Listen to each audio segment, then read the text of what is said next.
Welcome back to the Gentleman's Gazette.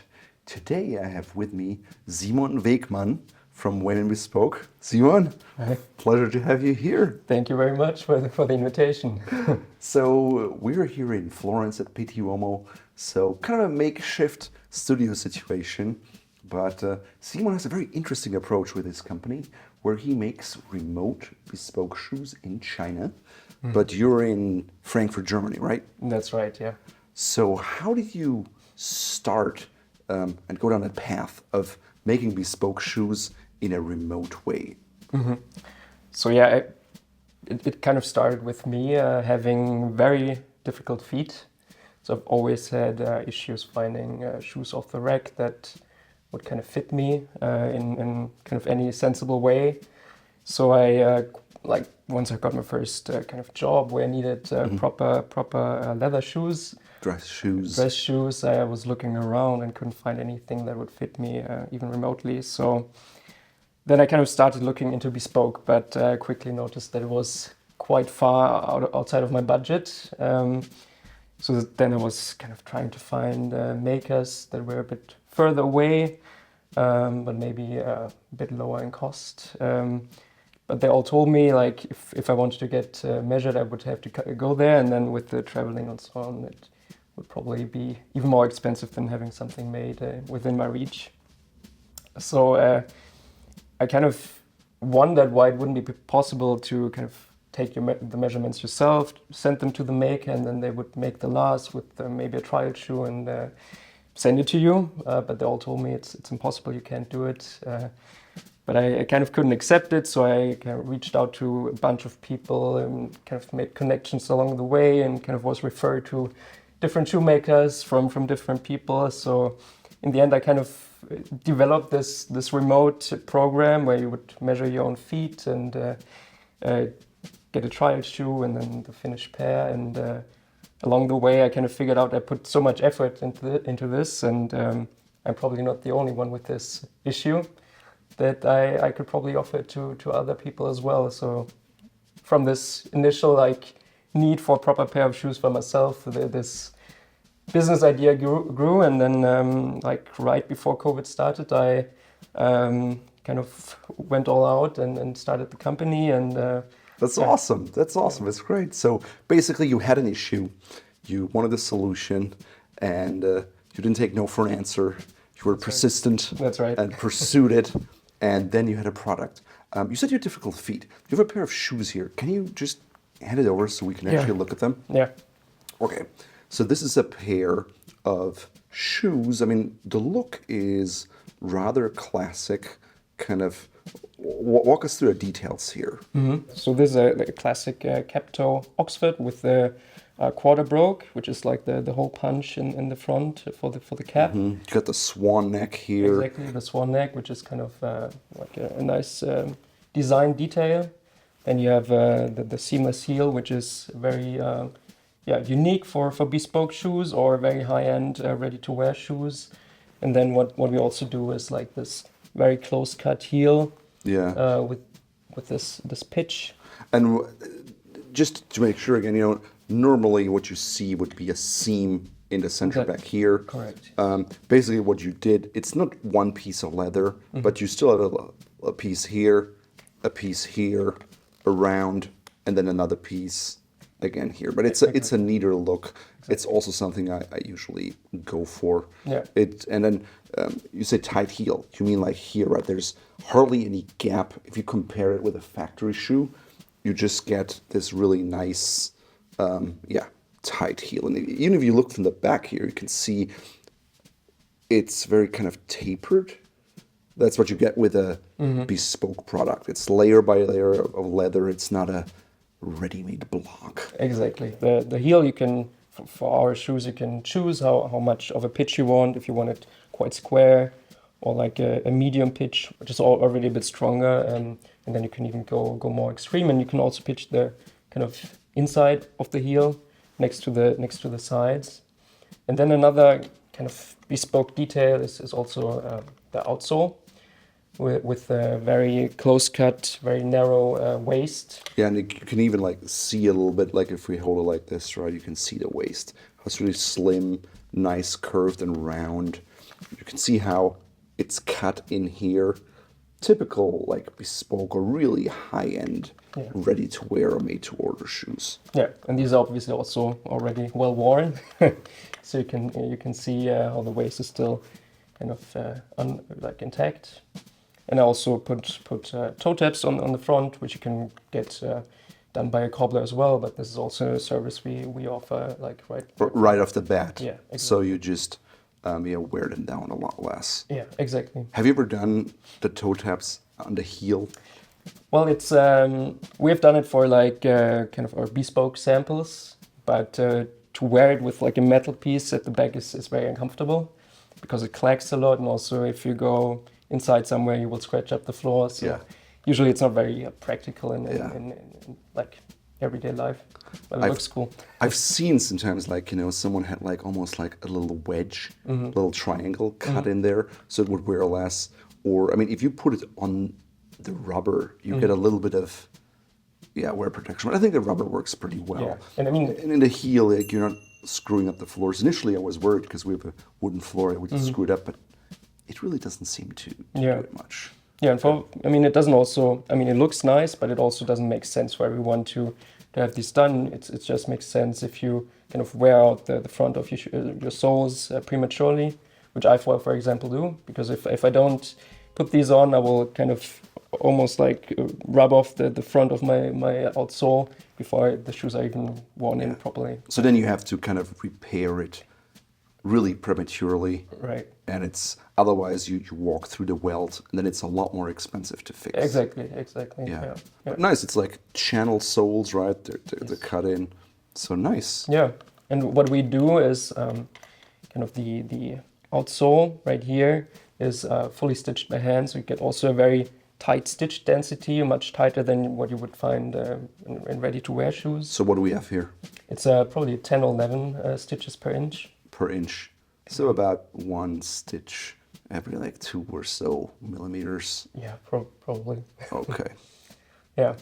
And then some design details, which you also see in bespoke shoes, is like the kind of inversed V shape for the lacing. So once you have like a small gap up here, it looks almost parallel, the whole stitching area. Yeah, and I mean, typically over time, right, when you do a bespoke shoe, because leathers is natural material, you start with a little gap, and then eventually it should close as you wear it more frequently. True, yeah. And that's also a question I get a lot, like from first fittings, where there's a small gap and people are like, seems it's too tight, but actually you want to have a small V gap right up here, so you can still kind of tighten the shoes as the leather stretches and wears in. Because if you don't, you actually have overlapping leather. So it should start like this, because if you don't have it and you start like this, it's going to be like this and it'll look awful. Yeah. And you want to avoid that. Yeah, and it's also like you might kind of lose the grip inside the shoes if they aren't fitting tight enough. So, I mean, you mentioned before, right, going bespoke for you was a very personal fit thing, because you're like, what issues did you have? Like the shoes were too wide for you, right? Or what was the issue? Well, I've very strange feet overall. Like, for example, my pinky toe was always pinched, but I have a lot of excess volume right here at my big toe joint. Yeah. And then I also have a very low instep. So usually that leads to wrinkles, because you have more volume or air here. You get the wrinkle here. Right, but you move around. Right, but even more so, like when I tried on shoes ready to wear, I couldn't even, like, the lacing would just overlap because I had so much space here. I couldn't even even if I tied them down completely, I couldn't get any grip inside the shoes. So even the new shoe was overlapping. Yeah. So there are like some workarounds like tongue pads and so on, but in the end it really didn't do much for me. Nice. Okay. All right. So yeah, so obviously there's the fit aspect for bespoke, right? Yes. Another aspect that I value too is the customization, right? Mm-hmm. Being able to truly create something that is unique. Mm-hmm. And then of course there's also the relationship with the shoemaker. I enjoy, bouncing my ideas off their experience, because it's a cool. Oftentimes, as a customer, like we don't know it all, right? We think we do, but then really you learn a lot. Maybe walk us through the process, and then we can talk about, like, how does the fit work for you? How is the customization, and how is that kind of relationship aspect, right? Maybe let's start with the fit process. I mean, I underwent this process myself with you, and so did Preston. So I think we started with some measurement instructions, right? Yes. Probably usually even before that, most customers reach out to me via email or text, just to kind of clarify some things even before they kind of start the ordering process. And then yes, you start with the measurements. We have a website where we kind of have all the instructions, also a short instructions video next to the paper guide, and then you kind of take the measurements yourself. Most customers send me the measurements before they actually place the order. And it's not even yourself. I think it's best to have someone else doing it. Like you stand, so you need two people, but you do that. And the nice thing is too, like you can just take your phone these days and just like film it, you see how it works, and that gives you a bit more information. So you see it, was it done properly, and you know what's happening. And then also I think I shared kind of, my idea, right? Like if I'm like, hey, I really like really tight shoes, or I have this toe pain here, please, let's consider that. I think I said, let's put a little bit of foam in there. So let's build the last so there's enough room for a little bit of foam in there. So if I'm at a really long day walking, I will have no pain whatsoever, right? Because compared to like a sneaker or a tennis shoe, if you walk all day on cobblestone, you will feel it more. I also think there's this tendency now that people wear these like Hoka shoes with these huge foam layers, and that can actually lead to foot pain, right? There's that fit thing. So I just communicated it with you, and you were like, okay, we can do that. Yeah, exactly. So, I mean, of course, especially doing it remote, there are some limitations with what kind of fit issues we can accommodate, because we aren't orthopedic shoemakers, so we can make a shoe that fits comfortable and or comfortably and looks good, but we can't kind of fix any issues for the feet. So so that's kind of, we have to manage expectations in that regard. But with Preston, for example, Preston also has, similar to you, difficult feet, right? And he has one leg that is slightly shorter than the other. So you were able to accommodate all of that stuff. That's right. But so that was nice. Then I think the next step was you had the measurements, and then one day I just had like a trial shoe that showed up. Yeah.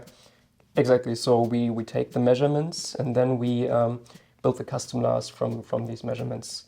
What kind of differentiates us from more traditional shoemakers is that we make a 3D model of the last and have it milled out. So this saves us a lot of money and also time compared to kind of hand tools and doing it from a wood. Okay, so it's like a CNC machine? Yes, exactly. Okay. And so it's a plastic last essentially. And then, so this will be the first, you choose the toe shape for the last. We have 3 different ones, which kind of should be enough for everyone to choose what they like aesthetically. And then, of course, the last is built on your foot measurements anyway. So every kind of shoe will look a little bit different, and the toe shape will look a little bit different because of the foot width and so on.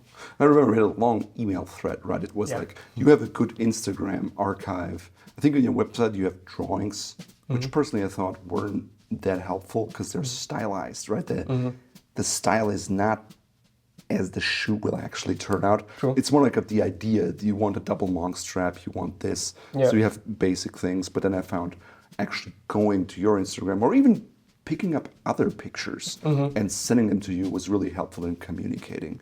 And so I was always communicating with you. It was always the same person. You're obviously not the shoemaker, but at least you know how to communicate with your shoemaker. So I felt it was a good level of detail, and I could express what I wanted in that shoe, and also get the feedback from you where like, well, I don't know if we can do that, or maybe that's a bit difficult. Yeah. But overall, I think you mentioned something of most people get, an Adelaide or like a cap to Oxford, or tell me a little more about that. Yeah, so in the beginning, when I first started this program, was like all my kind of followers on social media were like shoe enthusiasts. So people who loved buying shoes and doing different stuff with colors, with patterns and designs and so on. So the first customers I had were all shoe enthusiasts who loved the freedom they had with designing their own model, which we also offer. Like you can pretty much do anything that's kind of within reason. And but nowadays, that of course we still have those customers, but they're very few, and more so like people who actually have fit issues, who kind of need a pair of shoes that fits them well. That's probably the first pair of shoes that's hand welted and so on. So they go to us, and they usually go quite conservative because... Which is fine. Cost per wear wise, you just get more wear out of it. Exactly. And that's all a good thing. So, for example, I think, this is the kind of shoe that we talked about. And I think, it was like you had some leather samples and you had pictures. I thought the pictures were quite small in that two-dimensional shape. I much rather like looking at them on the finished shoe. Yes. That was really helpful. And so at first I was like, well, maybe we can make this butterfly style loafer and have suede here. But then I changed my mind, because I was like, well, if I polish a shoe, it's probably gonna be more difficult with the suede. After all, I think it would have worked either way, but this is like that museum calf leather, and this is kind of this grained Scotch grain, but it has this nice, like, I would say a darker peak and a lighter valley. Yeah. So I thought that was really nice. Yeah, I think we put a bit of a patina on it as well. We have like this kind of changer effect. Nice, yeah. But the cool thing was too, I was like, well, can you do it here? And I was like, well, can you do it in the back, right? Kind of to have that theme of that butterfly. And I even asked Simon, hey, can we do the stitching in like an X stitching, right? To kind of get that. And you tried it, but you were like, I wasn't happy with it. No, yeah. So then we just skipped it, right? But then here you did like a nice Vibram heel block. Yeah. And this is a beautiful waist. It's very tight. You have the Johann Rendenbach sole still. I mean, they went out of business, but I think the recipe was bought, and then toe plates. So I've worn them a bit. As you can see, they're not worn extensively, but it's it's good to see. Toe shape too. We had, I think, a round toe shape first. Yeah. And it was a bit of miscommunication, because initially it was like, well, you can still decide on the toe shape, and then we went down, and then we wanted to change it, and you were like, oh, that's more work. So I think ideally is you decide on the toe shape from the get-go, right, and don't change it. Right, because like after the first kind of last is created, everything else is done by hand. So we had to build up the last to create a square toe shape, and do all the changes by hand, which also works and is fine. But of course it's not as cost effective. Yeah, and also it might kind of be a bit difficult to get the same aesthetic which we were initially looking for. And of course, if you use a computer, right, and you get the identical toe shape, versus if you do it by hand with a shoemaker, right, they get it close, but it's obviously not identical, because we're humans, and that's not possible. Cool, yeah. So, but all customization-wise, I felt like I could do a lot. Maybe with my local shoemaker in St. Paul, I could maybe even a little more. But yeah, I was positively surprised at what you could do. We could have also chosen, I think, a Norvegese Welt, right? Yes, yeah. You do those. Yeah. And then do you also offer like wood packed here if people want it? No, we don't do wood pack. What we do offer is that we put the initials with brass pegs in the waist. But you can only do 2 initials, I think, right? Yeah, otherwise we'll run out of space. You run out of space, yeah. Yeah. So we just skip that here, and that's totally fine. Yeah. But also, like, if you maybe can pass the other shoe again, does that have that? You know, on your website you have these like Cuban style, and when I looked at it, it I don't know, it seemed maybe a bit extreme to me. So I asked him, hey, can you do something between a Cuban heel and like the normal heel that we have? And you were like, yeah, we can do that. And I think it really kind of worked, right? This is a little higher, Yeah. still nicely tapered on the side. Here, this is a slightly tapered to the front. Right. So Yeah. you even can do things that are not on the website, so to speak. That's I think like for the website in general, like the options we have, I try to slim it down a bit because most customers, they aren't like us, and they love to go into every kind of detail, and so for them I made it a bit easier to choose what But like this, you could really see the difference, right? Like the angles and stuff. And oftentimes, like having fewer options is easier for people. Otherwise, it's this kind of paralysis of choice, and nothing happens. Yeah. So from a business point of view, you're like, well, it's better if people actually have fewer choices. But if you are one of those people who want a little more, you can do that. Yeah, you can always reach out to me and ask whether it's possible or not. Oftentimes it is, and if it's not, I will just tell you. But yeah, for the customer who orders his or her, mostly his, first pair of bespoke shoes, it's easier to slim down the options, have a more streamlined process, because otherwise they will just be overwhelmed with all the options. Yeah. Well, one thing I like too is, if we look from the back, you can truly see, it's higher on the inside of the foot than on the outside. Not something you get with a ready-to-wear shoe, even like high-end. That's typical. Done. I liked it very much. I appreciate that. Also, I think if we compare these two here, I liked that I have a thicker kind of folded over edge than having a pure cut edge. That's something I requested, and you were able to do. The only thing that I saw that I thought was interesting was when we looked at the shoes here, it came, and I noticed that you had a kind of cut edge here, right? So I was like, well, why didn't they put it like here where it was hidden underneath? So I didn't quite get that. Good point. It was probably an oversight or something. Yeah, good point. Yeah, because I noticed on this shoe, it's smooth all around, versus here, it's fine, right? And it's a little detail. It's on the inside of the shoe. The pants are gonna be over it. It was just something I noticed. Yeah, interesting. And I was like, probably not many people noticed. But I was like, yeah, good point. but something I noticed. But I think it's like with any bespoke product, right?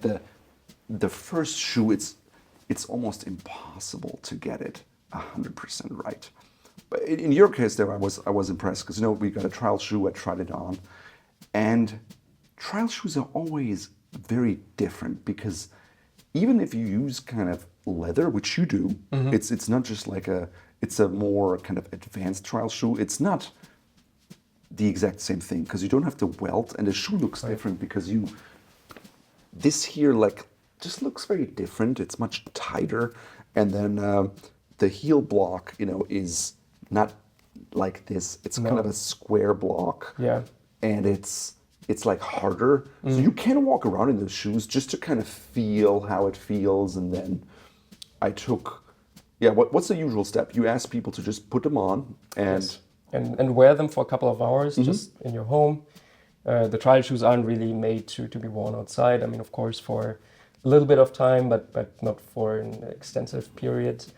And then I asked them one thing, like for the comments, like what kind of issues or maybe aesthetically or also in terms of fit they find. I have like a list with things they can go over.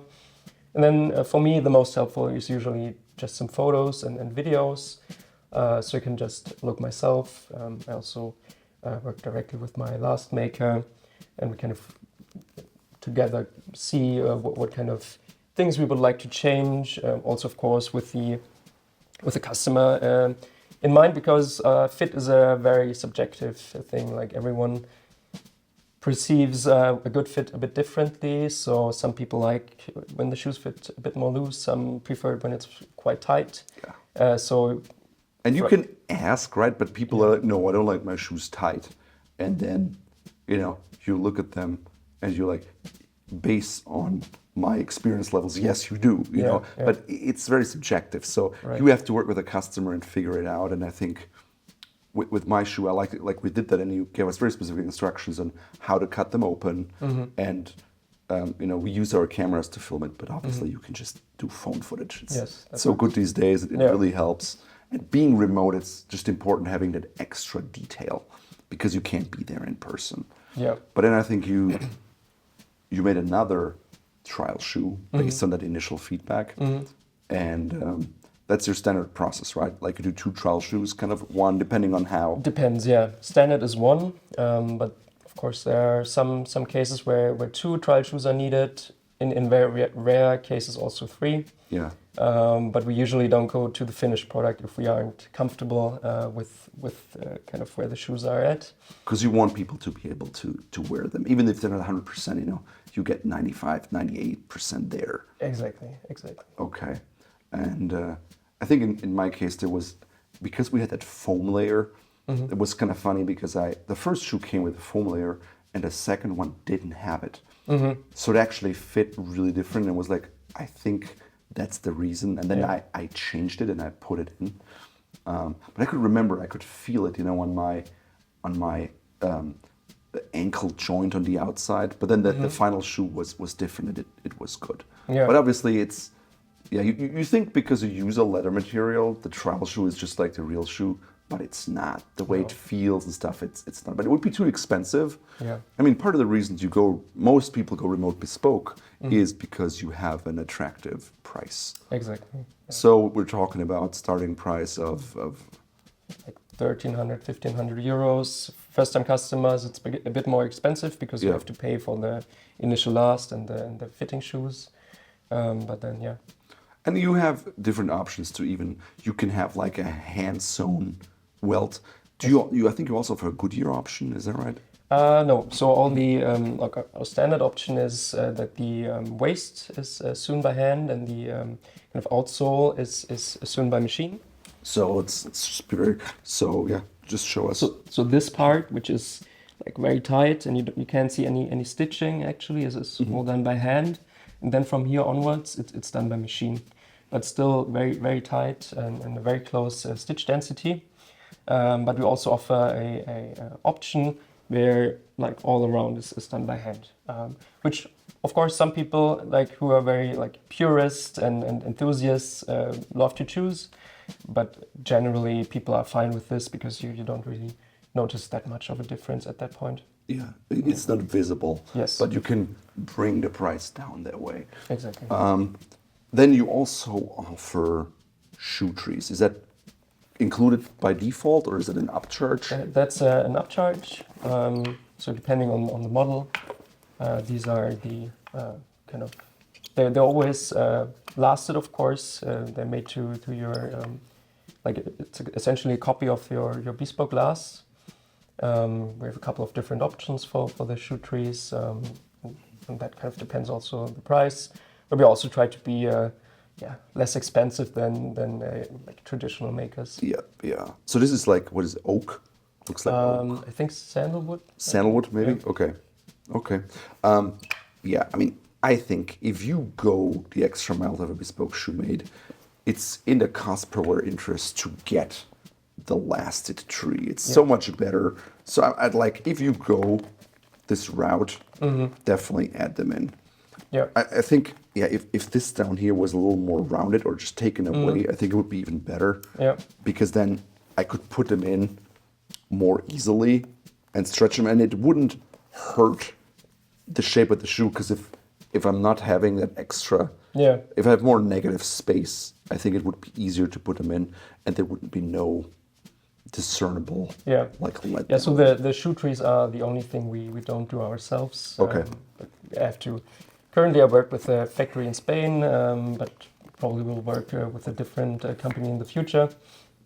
So this is something we are kind of trying to work on. And it's normal with any company, right? You have a vendor, and then maybe they don't do what they say they do, and you'll move on, Yeah. or you change things. It's a Yeah. very normal Yeah. process with anyone who offers products. Yeah. Okay, nice. So yeah, then I mean, once you are confident with the fit, you'll basically make the shoes, right? Yes. So how long does it take normally from stage customer reaches out and expresses interest, and then, or let's say customer commits, right? So you just make a down payment, you make a payment in full. Make a payment in full, and then we create the last. We make the fitting shoes. The fitting shoes, as you mentioned, we try to be as close to the finished pair as possible. So we make actually the full pattern, not just like some shoemakers do just a generic Oxford or whatever. We try to do the actual pair that was ordered for the fittings. And so the fitting shoe to be made with the last and so on takes around 4 weeks. So after 4 weeks, we can send out the trial shoes to the customer. And then it always depends a bit on the customer, how fast they kind of respond, how fast they kind of push the process forward.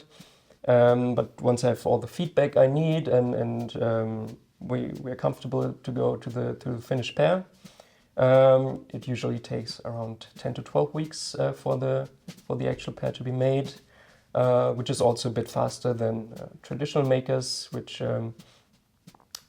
often have like a big backlog of orders and so on. So, So that's quite a good time frame. I mean, there can always be delays, right? With COVID and things like that. It's not within you. So I think, if you have a deadline like a wedding and you need it by then, I'm like, I wouldn't bet on that. It's like, give yourself a little more time. Yeah, exactly. Just so it can actually work and be successful. Yeah. Because the last thing you want to do is like rush it and maybe feel like you're pushing it through just because you need it by that specific date. Yeah, I think most customers ordering bespoke are used to kind of the process taking a bit more time. Usually when they buy bespoke shoes from us, they usually have already made some experiences with maybe ordering a tailoring bespoke, so they know things can take their time. So usually they aren't in a rush. And if they have customers who need it for their wedding, which I've also had, they usually reach out like within 1 year in advance. That's so great. There's sufficient time to get things right. That's great. Yeah. Nice. So can a customer supply their leather? Because I think I saw like Mr. Renworks on Instagram, right? Like he had this really cool shoe. It was like, was it alligator? It's Cayman. Cayman? And it was this like reverse, it was this really cool effect. You did a really nice job on the patina. So one thing that is maybe not so obvious because most people don't choose it, but you offer really stunning patina options, right? Yeah, that's also something we do. We can also make the shoes in a crust calf, which is like an undyed calf. And then we do a hand patina, so hand painted patina on it in pretty much any color or shade you want. Of course, with that, expectations have to be managed because it won't look exactly like the same as maybe the example picture you will show us. But we try to get as close to it as possible. Yeah, no, but it's pretty impressive. And just like with art, right? You getting the exact copy. Sometimes different people have different ideas. There's marble effects. I mean, there's so much out there, but your people can do pretty good stuff. So I thought it was quite impressive. Overall, I think the outcome of my first shoe, it was good. I think probably the foam threw things a little bit off. I have these very kind of tight heels, and we talked about it a few times. I think they probably could have been a little tighter, but to be fair, I had that same thing, that same issue happening with the bespoke shoemaker I worked with in person. Okay. So with Amara, the first could be a little tighter in the heel. And loafers are also hard for a first shoe. They are, yeah. I mean, loafers in general, and I think people don't realize it, but a lot of bespoke shoemakers don't like doing loafers because you need an entirely new last, right? It's similar to maybe like a Chelsea boot, I think. So I'm always like, okay, if you like Chelsea boots, it's great to go bespoke or a loafer. Yeah. Because they have to stay in your foot. You can't compensate with the laces. Exactly. Yeah. So that's definitely trickier. So I definitely threw the trickiest option at you that was that was possible. Yeah. And actually, I'm gonna put them on now so you can kind of see what they're like. Because that's the first time. That's obviously you can't see it. You can see a video of maybe what the final shoe looks like on a person. But then like the second pair should be really, really good because there's no issue in making adjustments. Yeah, and also like even when you get the shoes new and once they're broken in, the fit will be very different, and that's something you can't really kind of predict in advance. So it always makes sense once you have your first pair that you break in the shoes for a couple of weeks and see kind of some issues which you might have at first, they kind of disappear, but maybe other things that aren't perfect will appear after a few weeks. So it makes sense to break in the shoes properly before we make any adjustments. So you'd say break-in period, how long? I mean, of course, it depends on how much you wear the shoes, but usually you will feel it once the shoes kind of molded to your foot a bit more. So what if I wear them if I walk like 2 hours a day? Yeah. Like 2 weeks, 3 weeks? Probably, yeah. Like 5 to 10 wears probably is enough for it to kind of to see what the actual wear looks like. Nice. Yeah. Okay. Well, let's actually I'll put them on here and you just share your feedback, what you want. So overall, what do you? I see more like wrinkling here. Is that part of the leather? You think you're just more likely to? I mean, there's always some amount of wrinkling. You're not gonna avoid that. So you need a little bit of space for the wrinkles to go somewhere. Yeah. You don't want it to be completely close fitting. Yeah. Of course, as close as possible, but you need some wrinkles are kind of normal because the leather needs to go somewhere. Yeah. Also, the leather you chose is a bit more difficult because it's a bit thicker. Also makes it a bit more difficult to put shape into the toe shape, for example. Yeah. If it was like just a regular calf, it would look a bit more refined even than this. Yeah, that's true. Yeah, and it's a grained calf. And I mean, can you split the leather to your desired thickness, or do you basically get it like that from the tanner? We usually get it like this. Okay. Yeah. So yeah, overall, I think it'll get as I wear them more, I'll see how they break in. But I'm very happy with the way it turned out, considering it is remote. Yeah. And I think it's a really good first option if you're new to it. You want to check it out, especially if you live in an area where there's no bespoke shoemaker. Exactly. Yeah. Right? That was kind of the idea behind it, and that's also the majority of customers I get from mostly US customers, like from rather remote areas usually, and also in Asia. So it's quite interesting offering, I think. Yeah, I think it's not even an either or. I have a bespoke shoemaker in my hometown, and I love the relationship with her. I love being able to work on things like, we're working on an alligator loafer right now. Yeah. So alligator, for example, would be difficult with you because if I wanted to ship, there's that CETUS regulation. So doing it for a single pair of something is just crazy burdensome. Yeah, along the paperwork and all that stuff, right? The import, it costs you thousands of dollars. So I think that just wouldn't make sense, right? Yeah. So that's a use case where I'm like, go with someone on your continent so you don't have to send it across borders, for example, right? Special things like that. Or like we were even discussing, okay, this is the pattern, and before she cuts it, we're looking exactly on that particular skin, how it's going to be cut. So we make sure everything is the way we want it, and I'm obviously more detail oriented than the average person. You're right. So that comes into play as well. Yeah. But I think being able to get that lower price point and doing it without actually putting in much time is really worth it. Because for a lot of bespoke projects, you have to travel somewhere, yes, and then that is cost. Yeah. That is extra time. And yes, you can make it a vacation or something, but it's different. So I think, yeah, the pros are really, it's a low price, relatively speaking. Relatively, yeah. It's not cheap, but It is. You get a nice product. It's a quality product. I think so, yeah. You can truly kind of customize it.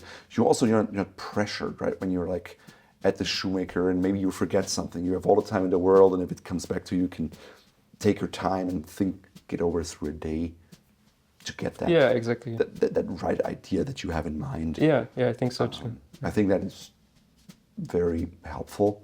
Yeah, it really, I like that you made bespoke shoes accessible to a lot of people that previously wouldn't have been able to afford it, either because of the travel cost, Yes. the overall cost. So, thank you for what you do, Simon. I appreciate Thank you. you. Thank you for having me.